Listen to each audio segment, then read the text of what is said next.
شکاریات series میں جو کہانی میں آپ کے لیے لے کر آئی ہوں اس کا عنوان ہے بحری آدم خور۔ اس کے مترجم ہیں امداد نظامی۔ غالباً جون سن 1953 کی ایک گرم دوپہر تھی۔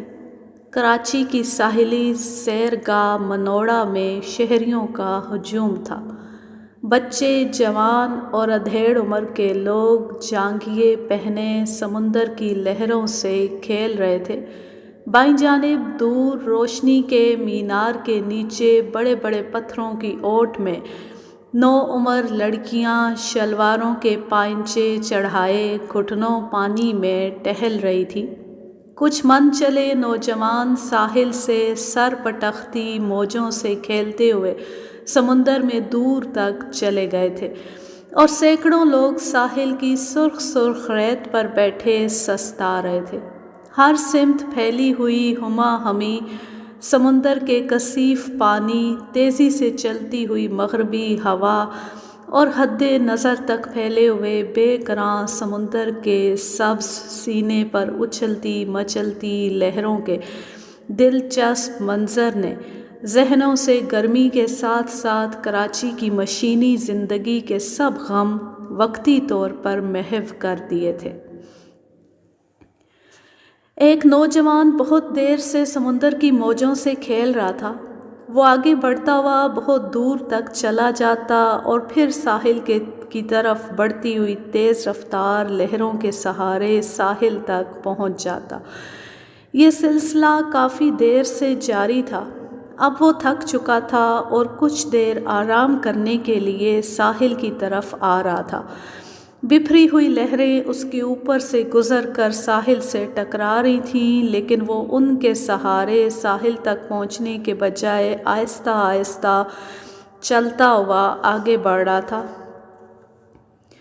ساحل سے چند گز کے فاصلے پر اس کے پیچھے آتی ہوئی بلند لہر میں ایک سیاہ سایہ سا دکھائی دیا، اور اس سے پیشتر کہ کوئی اسے سمجھ پاتا، نوجوان کی دل دوز چیخ بلند ہوئی اور وہ لڑکھڑا کر پانی میں گر پڑا۔ لہر اس کے اوپر سے گزر گئی اور اس کے ساتھ ہی سمندر کے پانی میں سرخ سرخ خون تحلیل ہونے لگا۔ لہر واپس گئی تو نوجوان پھر دکھائی دیا۔ اس کی چیخیں دل دہلا دینے والی تھیں اور وہ گھٹنے زمین پر ٹیکے ناقابل فہم زبان میں مدد کے لیے چلا رہا تھا۔ ساحل پر ہر طرف خوف و ہراس پھیل چکا تھا۔ سمندر میں نہانے والے جلدی جلدی باہر نکل آئے اور چند نوجوانوں نے پانی میں قدم رکھے، تیزی سے اس کے قریب پہنچے اور اسے بازوؤں سے پکڑ کر گھسیٹتے ہوئے ساحل تک لے آئے۔ اس کی ران کا ایک طرف کا گوشت غائب ہو چکا تھا، زخم سے خون کے فوارے جاری تھے اور ران کی ہڈی ادھڑے ہوئے گوشت میں سے جھانک رہی تھی۔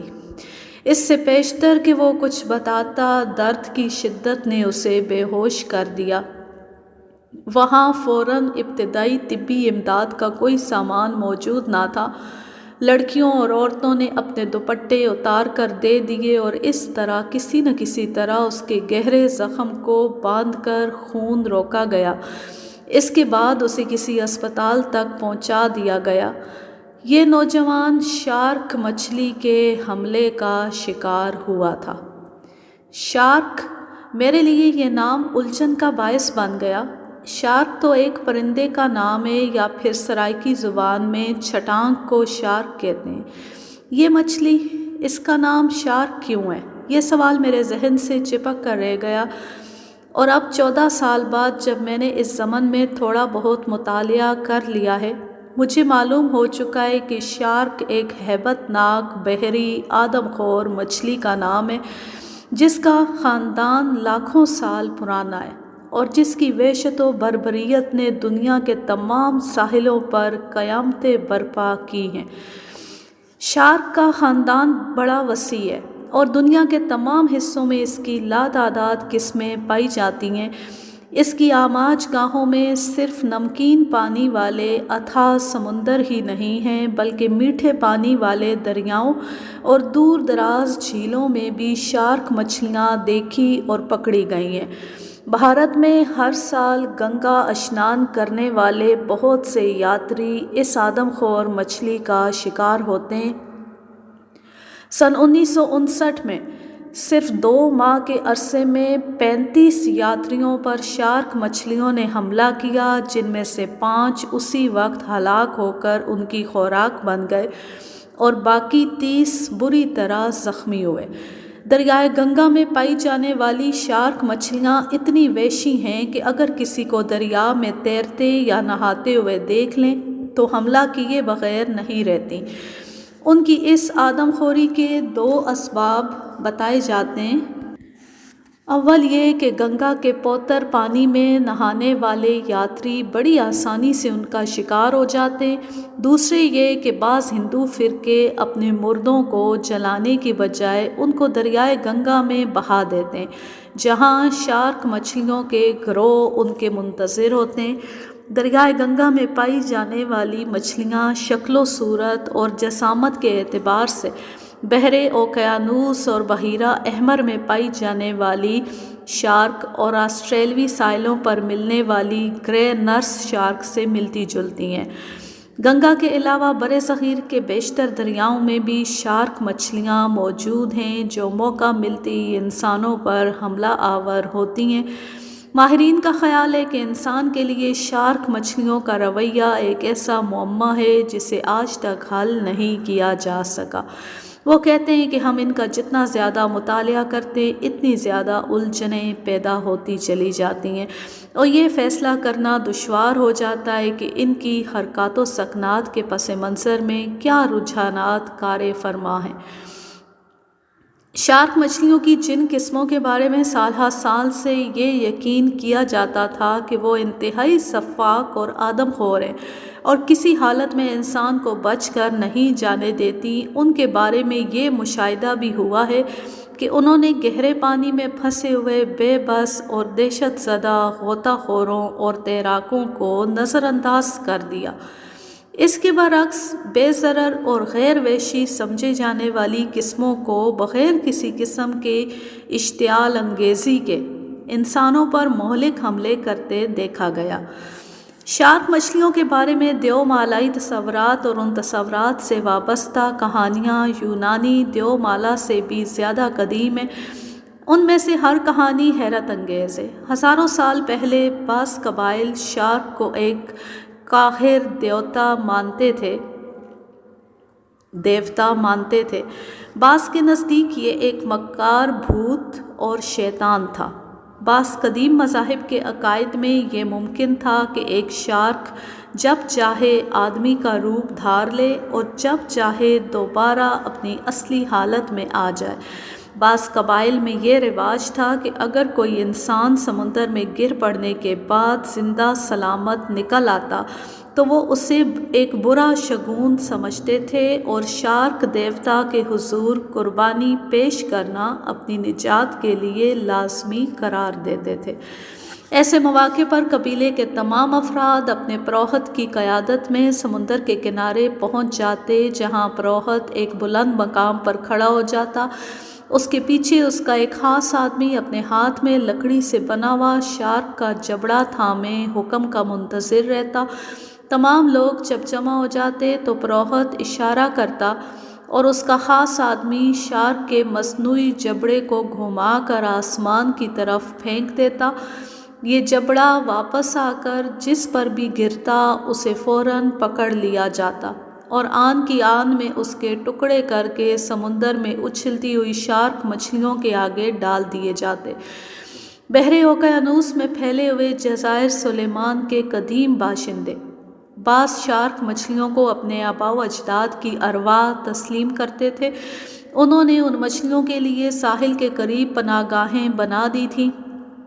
ان مچھلیوں کو بھی انسانی گوشت کے نذرانے پیش کیے جاتے تھے۔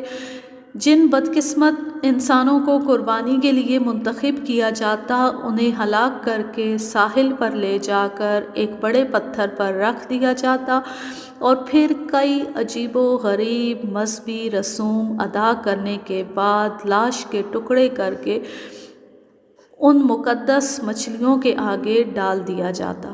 آج کے جدید دور میں بھی بعض ویتنامی ماہی گیر ویل شارک کو کاؤنگ یعنی مقدس مچھلی کا نام دیتے ہیں۔ جزائر ہوائی سے قدیم دیومالائی تصورات کے سائے اب اٹھ چکے ہیں، لیکن آج بھی وہاں کے داستان گو شارک مچھلیوں کے بارے میں عجیب و غریب کہانیاں سناتے ہیں اور وہاں کے لوگ آج بھی ان کہانیوں کو بڑی دلچسپی سے سنتے ہیں۔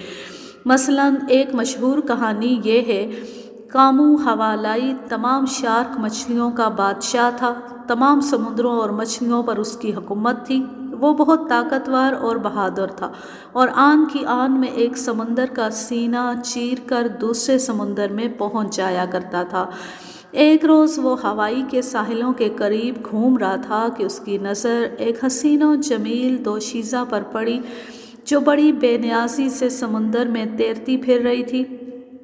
اس دوشیزہ کا نام کالائی تھا اور وہ پورے جزیرے کی سب سے زیادہ حسین اور مغرور لڑکی تھی۔ شارک مچھلیوں کا بادشاہ کا موحوالائی اس مغرور اور حسین دوشیزہ کو دیکھ کر اپنے ہوش و حواس کھو بیٹھا اور دیر تک خاموشی سے اس کے خوبصورت جسم کا نظارہ کرتا رہا۔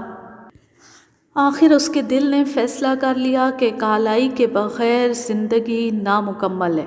یہ فیصلہ کرتی اس نے شارک مچھلی کے جسم کو خیرآباد کہا اور ایک حسین شہزادے کا روپ بدل کر تیزی سے تیرتا ہوا کالائی کے قریب جا پہنچا اور اسے اپنے مضبوط بازوؤں میں تھام لیا۔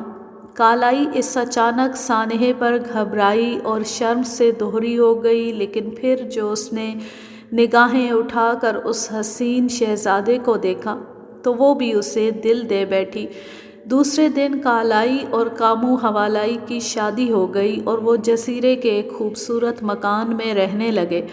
چند سال بعد ان کے ہاں ایک خوبصورت لڑکا پیدا ہوا، انہوں نے اس کا نام ناناؤ رکھا۔ یہ لڑکا عام انسانوں کی طرح تھا، البتہ اس کی پیٹھ پر اس کے باپ کی نشانی موجود تھی، یہ تھی شارک کے بھیانک منہ کی تصویر۔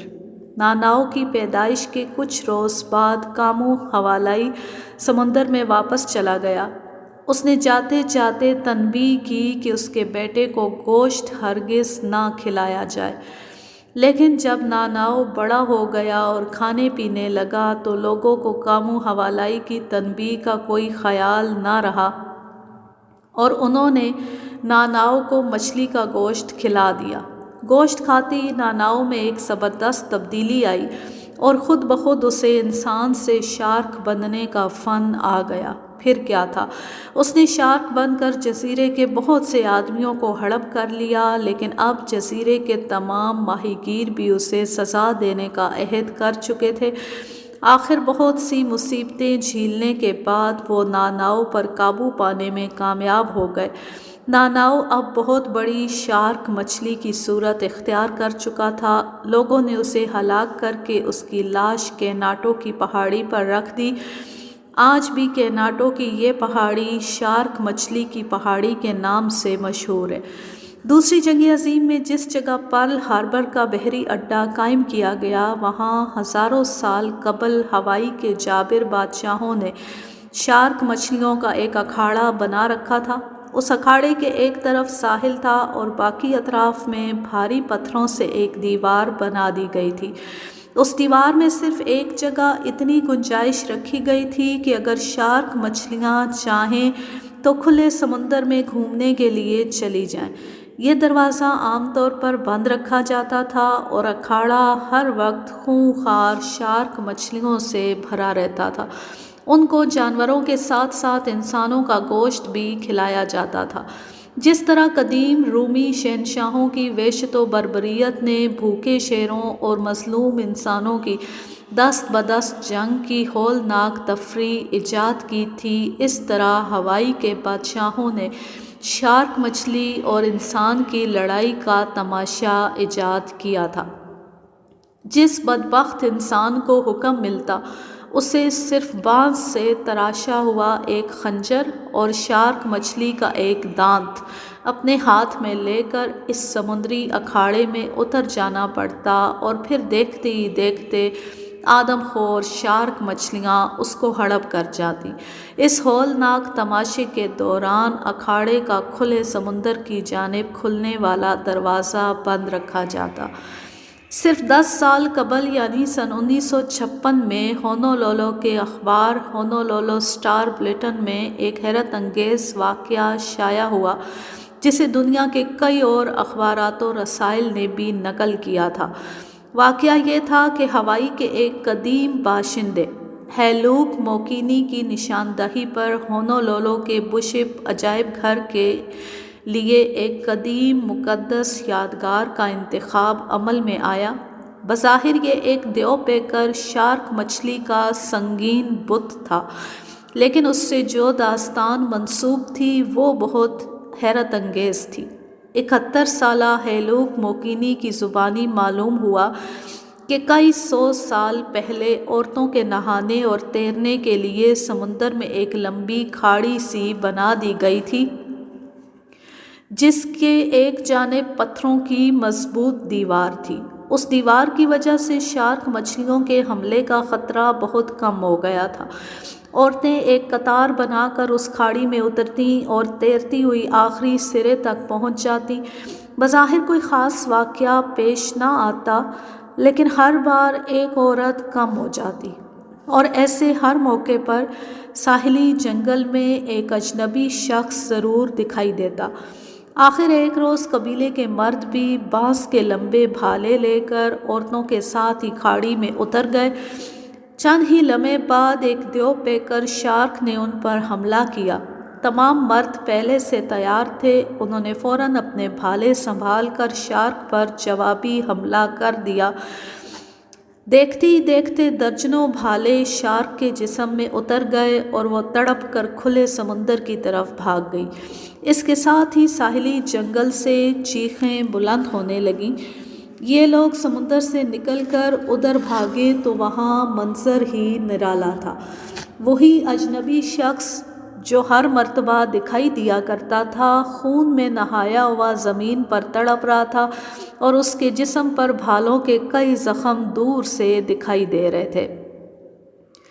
چند منٹ بعد اس نے آخری ہچکی لی اور ٹھنڈا ہو گیا۔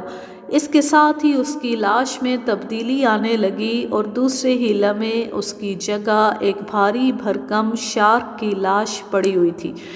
قبائلی لوگ اس روح فرسا منظر سے گھبرا کر بھاگ کھڑے ہوئے۔ یہ لاش وہیں پڑی رہی اور پھر نہ جانے کب اور کیسے سنگین مجسمے میں تبدیل ہو گئی۔ ہیلوک موکینی کی نشاندہی پر عجائب گھر کے حکام نے اس بت کو عجائب گھر کی زینت بنانے کا فیصلہ کیا، اور اسے اٹھانے کے لیے کئی بلڈوزر وہاں بھیج دیے، لیکن یہ کئی ٹن وزنی بت ان بلڈوزروں کے بس کا نہ تھا۔ ایک رات 71 سالہ ہیلوک بھاگم بھاگ وہاں پہنچا اور آتی بولا، میری ماں نے مجھے خواب میں بتایا ہے کہ تم لوگ اس مقدس پتھر کو لینے کے لیے آ چکے ہو۔ اس نے مجھے حکم دیا ہے کہ میں تمہاری مدد کروں۔ عجائب گھر سے آئے ہوئے لوگوں نے اسے بتایا کہ اب تک 3 بلڈوزر ناکام ہو چکے ہیں، لیکن یہ بھاری بت اپنی جگہ سے نہیں ہلا۔ تم ہماری کیا مدد کر سکتے ہو؟ ہیلوک نے ایک بڑا سا پتھر اٹھا کر بت پر دے مارا، لیکن پتھروں کے ٹکراؤ سے جو آواز پیدا ہوئی وہ بالکل ایسی تھی جیسے کوئی ریت کا تھیلا زمین پر گر پڑے۔ ہیلوک نے اپنے ماتھے پر ہاتھ پھیرتے ہوئے کہا کہ مقدس پتھر ناراض ہے۔ پھر وہ بت کے قریب چلا گیا اور اس سے باتیں کرنے لگا۔ اس نے کہا، مقدس پتھر، اب اپنا غصہ بھول جا۔ یہ لوگ تجھے ہونولولو کے عجائب گھر لے جانے کے لیے آئے ہیں۔ وہاں تیرے اور بہت سے ساتھی بھی جمع ہیں، تو وہاں خوش رہے گا۔ اس کے بعد اس نے بت پر ہاتھ مارے۔ اس مرتبہ اس میں سے ٹن ٹن کی آوازیں بلند ہونے لگیں۔ ہیلوک خوشی سے چلانے لگا، مقدس پتھر اب خوش ہو گیا ہے، لاؤ اپنی مشین ادھر لاؤ اور اسے اٹھا لو۔ اس مرتبہ واقعی کمال ہو گیا، ایک ہی بلڈوزر نے اس بت کو اٹھا کر قریب کھڑی ہوئی گاڑی پر لاد دیا۔ شارک مچھلیوں کے بارے میں ایسی ہزاروں حیرت انگیز داستانیں بحر اوقیانوس، بحر ہند اور بحر الکاہل کے جزائر میں بکھری ہوئی ہیں۔ ان قدیم داستانوں کی مدد سے یہ سمجھنے میں بڑی آسانی ہوئی ہے کہ شارک مچھلی لاکھوں سال پرانا جانور ہے اور دوسرے بہت سے جانوروں کی طرح اس کی ہیئت میں کوئی خاص تبدیلی نہیں آئی۔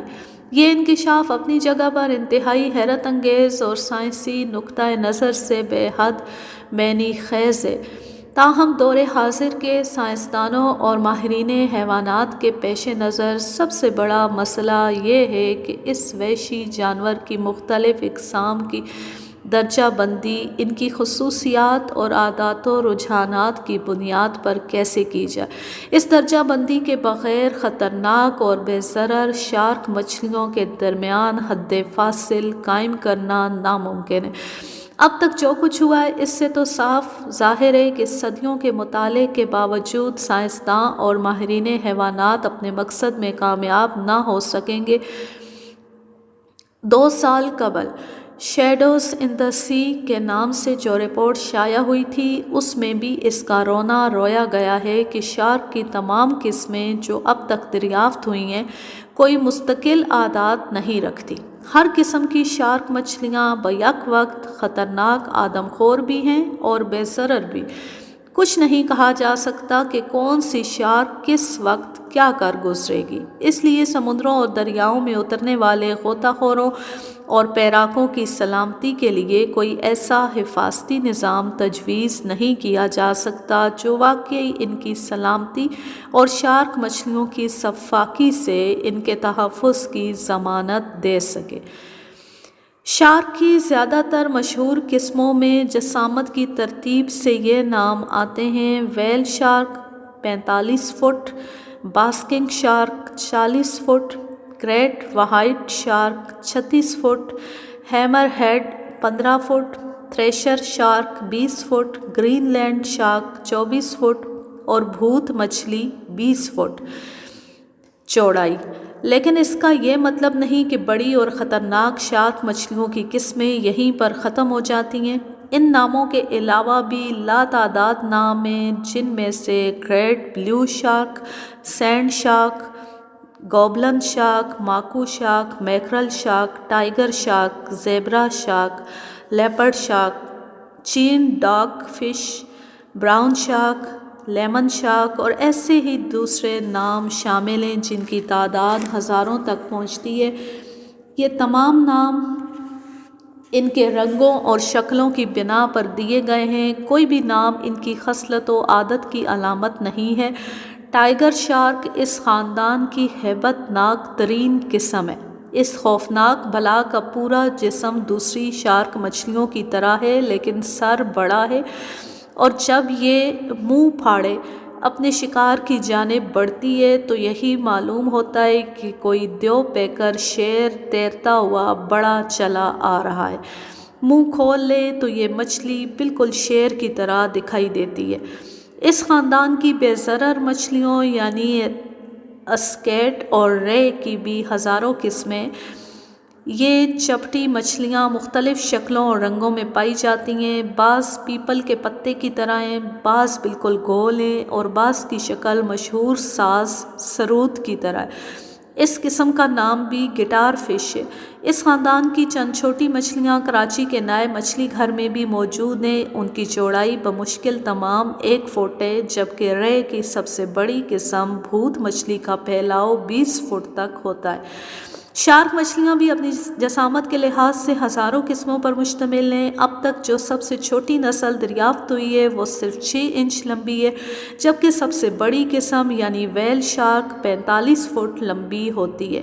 6 انچ کے طول سے ان مچھلیوں کی قسمیں شروع ہوتی ہیں اور 45 فٹ کے طول تک ہر طول اور ہر جسامت کی شارک مچھلیاں دنیا بھر کے سمندروں، دریاؤں، کھاڑیوں اور جھیلوں میں چکر لگاتی رہتی ہیں۔ جہاں تک شارک مچھلیوں کی صفاقی اور خون آشامی کا تعلق ہے، سمندر یا دریا کے کسی بھی حصے کو ان سے محفوظ نہیں سمجھا جا سکتا۔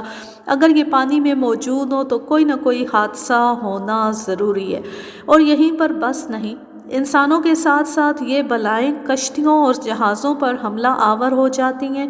لاتعداد کشتیوں پر ان کے دانتوں کے نشان اور بعض اوقات ان کے دانت بھی پائے گئے ہیں۔ یہاں یہ بتا دینا خالی از دلچسپی نہ ہوگا کہ شارک مچھلی کے ہر دانت کے پیچھے نئے دانتوں کی ایک قطار چھپی ہوتی ہے۔ جو ہی کوئی دانت کسی وجہ سے ٹوٹتا ہے، فوراً ہی نیا دانت اس کی جگہ لے لیتا ہے۔ زائد دانت جو برقی زینے ایسکلیٹر کی طرح ہوتے ہیں، جبڑے میں اندر کی طرف چھپے رہتے ہیں۔ دوسرے تمام ترقی یافتہ ممالک میں شارک کا خطرہ ایک اہم قومی مسئلہ سمجھا جاتا ہے اور عوام بھی اس سے پوری طرح چوکنے رہتے ہیں، لیکن ہمارے یہاں ساحلی سیرگاہوں پر جانے اور سمندری پانی میں نہانے والے لوگ عام طور پر اس خطرے سے بے خبر ہوتے ہیں۔ احتیاط ضروری ہے، کیونکہ شارک کا حملہ اس قدر غیر متوقع اور برق رفتار ہوتا ہے کہ مشاک اور تیز رفتار تیراک بھی اس سے بچ کر نہیں نکل سکتا۔ اس کہانی کا ماخذ ہے اردو ڈائجسٹ، فروری سن 1967۔ میں بیسمنٹ میں آ کے کہانی ریکارڈ کر رہی ہوں، اس لیے ایکو ایفیکٹ کافی زیادہ آ رہا ہے، تو اگر آپ کو یہ پسند نہ آئے تو اس کے لیے معذرت۔